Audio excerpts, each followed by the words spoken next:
Kjo vjen në vazhdim në konfliktit që ka zgjidhur Beqaj në mënyrë të vazhdueshme me organin e akuzës, pra në konflikt për plasje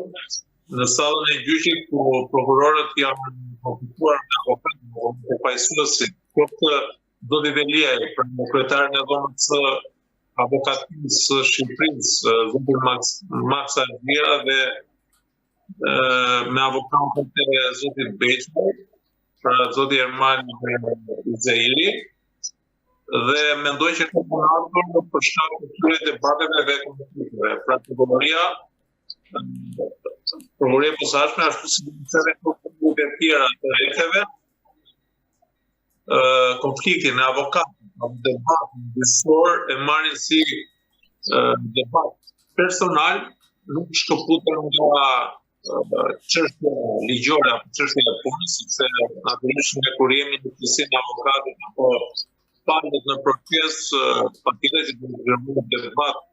gjyqësor, një debat i cili është edhe në funksion të parimit të kontra